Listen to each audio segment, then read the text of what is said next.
ভাইরে ভাই, এই পুরান ঢাকার হাজিবাড়িতে কি টেস্ট আমি জানি না। এটা কোনো মানুষ অথবা ফার্স্ট ট্রাই করার জন্যই ঠিক আছে, যেহেতু একটা ইউনিক একটা টেস্ট, মানে এরকম টেস্ট না আপনি অন্য কোনো বিরিয়ানিতে পাবেন না, এটা মাস্ট বি শিওর।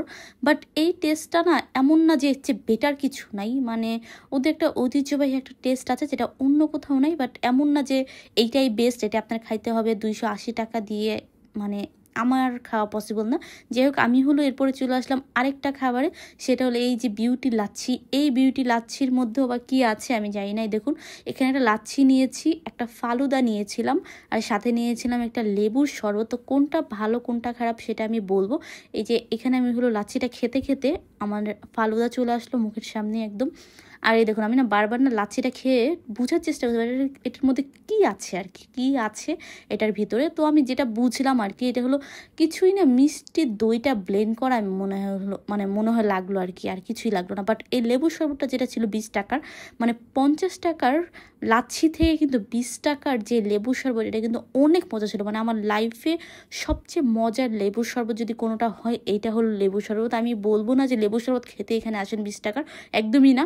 বাট হলো যে লেবুর শরবতটার টেস্টটা আপনার যদি এখানে খেতে আসেন, তাহলে অবশ্যই লেবুর শরবতটা খাবেন। গরমের মধ্যে এত ভালো রিফ্রেশমেন্ট দেয়। যাই হোক, ভিডিওর লাস্টে কিন্তু আমি আমার পরা ড্রেসটা কোথা থেকে নিয়েছি সব কিন্তু ডিটেলসে বলবো, এবং দুইটা সুন্দর সুন্দর ড্রেস আনবক্সিং করব। তো এখন হলো আমি খাবো ফালুদাটা।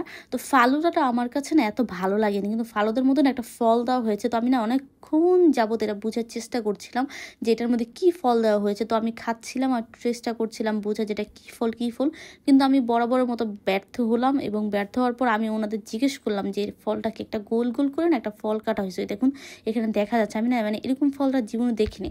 তখন ওনাদের জিজ্ঞেস করার পর ওনারা বললো যে এটা হলো কাঁচা খেজুর। এটার টেস্টটা না অনেক মজা ছিল, মানে অতিরিক্ত মিষ্টি না, টকও না, বাট পানসাও না, অনেক মানে একদম পুরো মধুর মতো সুইট সুইট একটা ফ্লেভার আসতেছিল। আমার কাছে অনেক ভালো লাগছিল। যে এরপর হলো পুরান ঢাকার আগুন পানি, এত ফালতু একটা জিনিস মানুষ টাকা দিয়ে একদমই খাওয়া চিন্তা একদমই না। এই নর্মাল পান অনেক ভালো 5-10 টাকার। যাই হোক, এই হলো আমার দুইটা ড্রেস। আমি হলো এটা সেম দুইটা ড্রেস এনেছি দুইজনের জন্য, আর হলো আমার জন্য একটা ড্রেস এনেছি ব্ল্যাক কালার। তো এই দেখুন, একটা হলো 42 সাইজ, একটা হলো 36 সাইজ। ড্রেসগুলো খুবই সুন্দর ছিল। এই হলো পিঙ্ক কালার যে ড্রেসটা, এটা হলো জামা আর হলো প্যান্টের মধ্যে কিন্তু একই প্রিন্ট ছিল, এবং গলার ডিজাইনটা কিন্তু অনেক সুন্দর ছিল। আমি হলো ভিডিওর ক্যাপশনে হলো আমি লিঙ্কটা দিয়ে দিব, পেজের লিঙ্ক বা হলো পেজের নামটা দিয়ে দিব, যদি ফেসবুকে হয়ে থাকেন আর কি, তাহলে কিন্তু আপনার পেজটা ইজিলি পেয়ে যাবেন। যাই হোক, এই হলো ড্রেসটা। এখানে কিন্তু আপনার কাস্টমাইজ করে আপনার বডি সাইজ, বডি মেজারমেন্ট সব কিছু সুন্দর মতো বলতে পারবেন। আর সালোয়ারের মানে ডিজাইনটা দেখছেন তো, মানে শোরুমে আমরা যেসব প্যান্টের মধ্যে উপরে যে রাবারটা যেভাবে লাগানো থাকে, এখানে কিন্তু ঠিক সেভাবে লাগানো হয়েছে। ফিনিশিং সেলাই এত সুন্দর এখানে, মানে অন্যান্য ড্রেসের থেকে এটা একটু প্রাইস বেশি হলেও কিন্তু আপনার সেলাইয়ের ফিনিশিং খুব ভালো। আর প্রাইস কিন্তু এত বেশিও না, মানে আপনি 1 পিস 1500-র মধ্যে, 2 পিস 2000-এর মধ্যে কিন্তু পেয়ে যাবেন আপনার বডি কাস্টমাইজ অনুযায়ী।